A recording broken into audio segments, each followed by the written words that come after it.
You know, people ask me what it was like. Vietnam. They see the movies. They hear the songs. They think they know. They think it was all helicopters and rock and roll, righteous fury under a jungle sun. And sure, there was some of that. But that's not the part that stays with you. It's the quiet parts that haunt you. The silences. And the secrets. The things they never put in the papers. The battles they never gave a name. My story, my real story in Vietnam, it starts with a lie. Or maybe just a promise they never intended to keep. It was July of 1970. I was a young sergeant, 21 years old, smarter than I was tough, or so I thought. My paperwork was clean. My scores were high. I had it all lined up.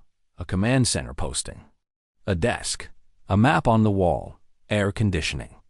That was the dream, you know? To serve your country from the relative safety of an air-conditioned room in Saigon. I remember sitting in that replacement depot, the 90th Replacement Battalion. The air was thick enough to swim in, so heavy with heat and humidity it felt like a wet blanket. The ceiling fan just sort of surrendered. It didn't spin so much as it sagged through the air, doing nothing to stir the heat, just marking time. I was in a fresh uniform, feeling confident, almost cocky. I had the golden ticket. I'm sitting across from this major, a lifer, the kind of guy whose face looked like it was carved out of an old boot. He's shuffling through my file, not even looking at me. "Says here you're slated for a command post, Sergeant," he mumbled, his eyes glued to the page. "Yes, sir," I said, trying to keep the grin off my face, pinning maps. "That's the assignment." He finally looked up, and his eyes were just tired, bone-tired, like he'd seen too many young, confident faces like mine. "Your file's out of date, Sergeant," he said, his voice flat. "The situation has changed." That's a phrase you learn to hate in the Army. The situation has changed. It never means anything good. "Changed, sir?" He leaned back in his squeaky chair. "You've heard of Hamburger Hill? The political mess that caused back home?" I nodded. "Who hadn't? Well, a place called Firebase Ripcord just happened. It was worse. A whole lot worse. A bloody, horrific meat grinder. We took catastrophic losses." He paused, letting the words sink in. "But you won't read about this one in the Stars and Stripes. You won't see it on Walter Cronkite. The brass doesn't want another public relations disaster. So, it stays quiet. It gets swept under the rug. The problem is, you can't sweep away the casualty reports. We're bled dry of infantrymen." He picked up this big, heavy rubber stamp, the kind that makes a sound that feels final. He hovered it over my file. "Congratulations, Sergeant. You're being reassigned to the 101st Airborne Division. You're not going to a command center. You're going to the field. You'll be carrying an M16, just like everyone else." Hump. He stamped my papers. "Your MOS is now 11 Bravo 40. Grunt. Welcome to the war." Just like that, my air-conditioned dream evaporated. The confidence drained out of me, replaced by this cold, sinking feeling in the pit of my stomach. The floor had just dropped out from under my world. I was no longer a specialist. I was bait. The next thing I know, I'm on a chopper flying north, towards the mountains. The welcome to the front was a place called Firebase O'Reilly. It wasn't so much a base as it was a mud-caked, sandbagged pimple on the face of the earth, surrounded by triple canopy jungle. It was raining, of course. A miserable, persistent drizzle that seemed to seep right into your soul.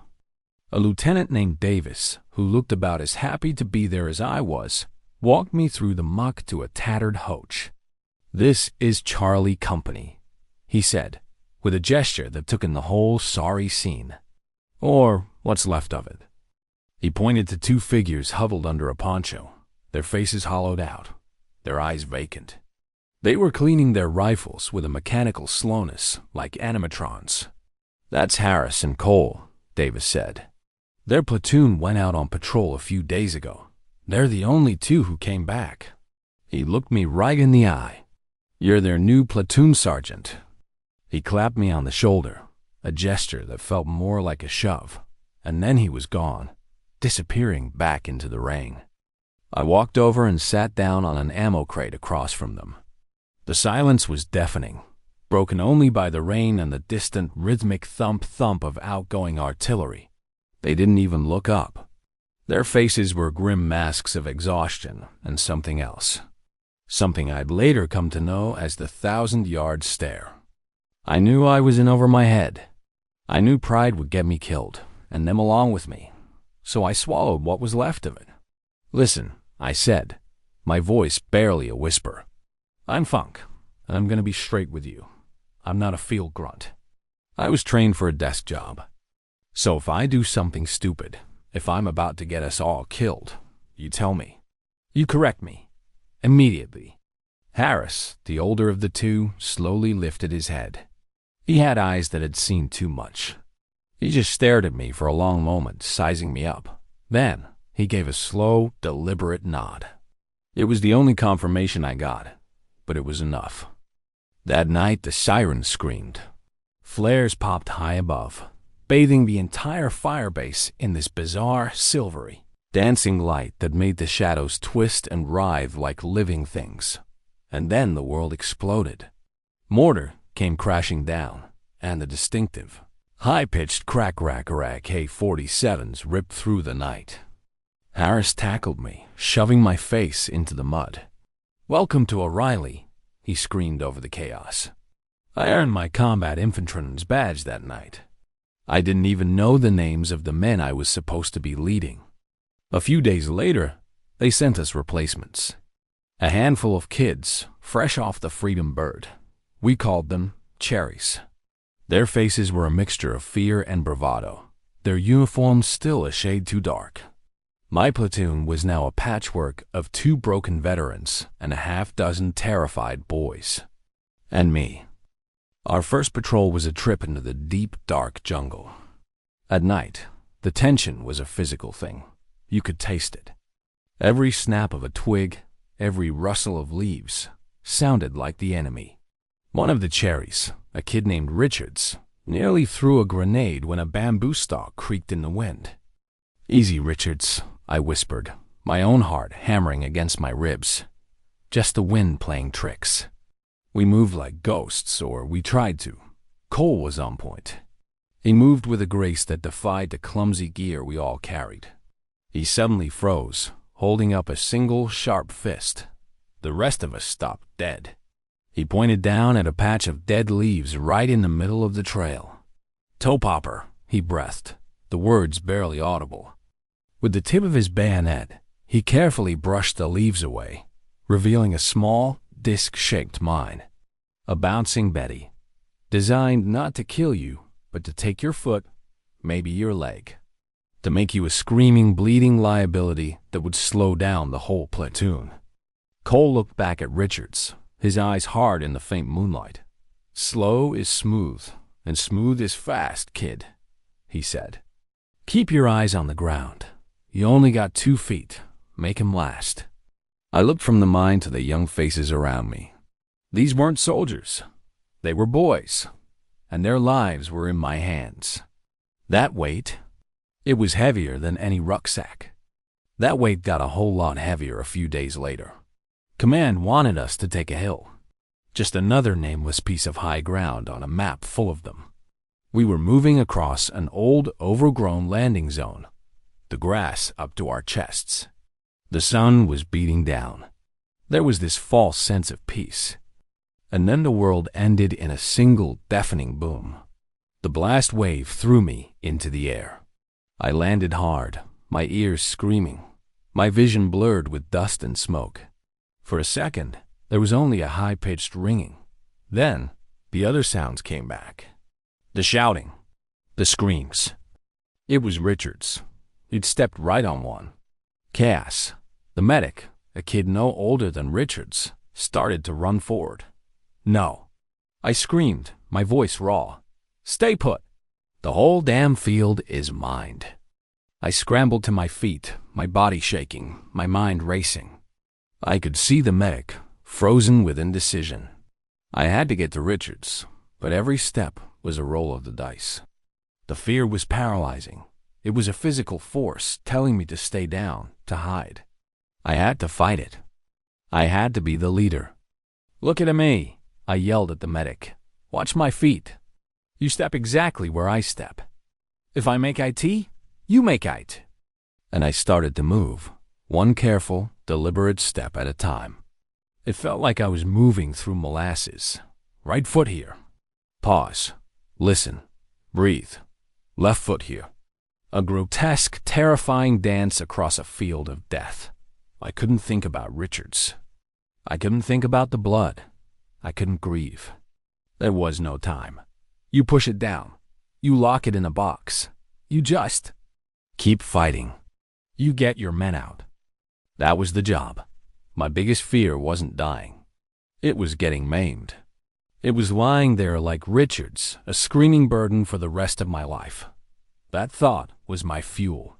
It pushed me forward, one terrifying step at a time. We took the hill. It cost us Richards' leg, 2 other guys dead, and 4 more wounded bad enough to be sent home. For what? For a patch of dirt and rock in the middle of nowhere. The survivors, what was left of us, collapsed behind the hastily dug foxholes, too exhausted to even speak. A few days passed. We dug in. We set up fields of fire. We hardened the perimeter, and we waited. Then, a chopper descended from the sky, the familiar whop-whop of Huey blades. Lieutenant Davis jumped out before it even fully landed, carrying a new map case. He looked clean, well-rested. "Good work, Sergeant," he said, all business. "Now, pack it up. We're moving out." I just stared at him. "Pack it up?" "Sir, we just took this hill." Davis unfolded his map, completely unfazed. "New orders. We're abandoning this position. There's another objective in the valley to the west." Something inside me snapped. I got to my feet, my fists clenched. Mud, sweat, and rage. Abandon it? My voice was shaking. "We bled for this hill. Richards, that kid lost his goddamn leg for this piece of ground. And we're just, what? Walking away? What was the point? Was all of this for nothing?" Davis's eyes went cold. It was the look of the institution, of the machine that didn't care about the cogs. "This isn't World War II, Sergeant. We don't hold territory.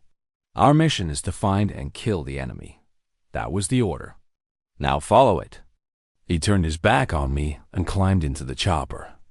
As it lifted off, kicking up a storm of red dust, I watched it go.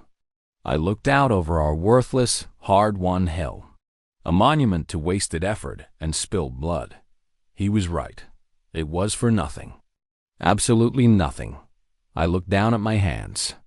They were still stained with the mud from that hill. Years go by.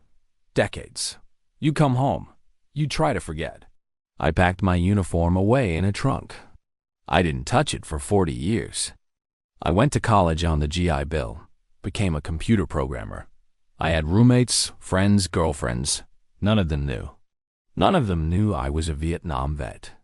You learn to build a new life on top of the old one, hoping the foundations don't crumble. But they never really go away. The nameless hills. Now, when I visit DC, I always make a stop. The wall. It's quiet there. Reverent. Black granite, polished so fine you can see your own reflection staring back at you from among the names. My fingers trace the letters, cold and sharp against my skin. Nam A.C. Antiviel. R.I.C. Oradis. Just a name on a wall, but to me, it's the face of a scared 19-year-old kid in a jungle thousands of miles from home. A hand rests on my shoulder. I don't even have to turn around. I know that touch. I'd know it anywhere. I still think about it, a familiar, gravelly voice says. It's Harris. Older, grayer, but the same weary eyes.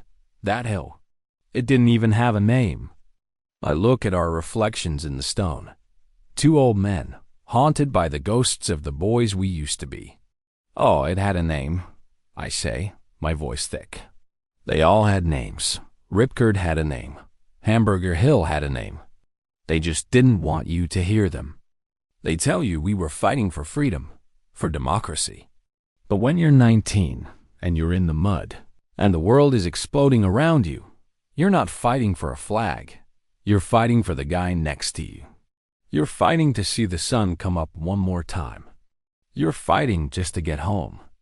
I came home, but a part of me never left those hills. The nameless ones, the ones they never told you about, they don't fade. They don't disappear when the fighting stops. They stay with you. They're a part of you, forever.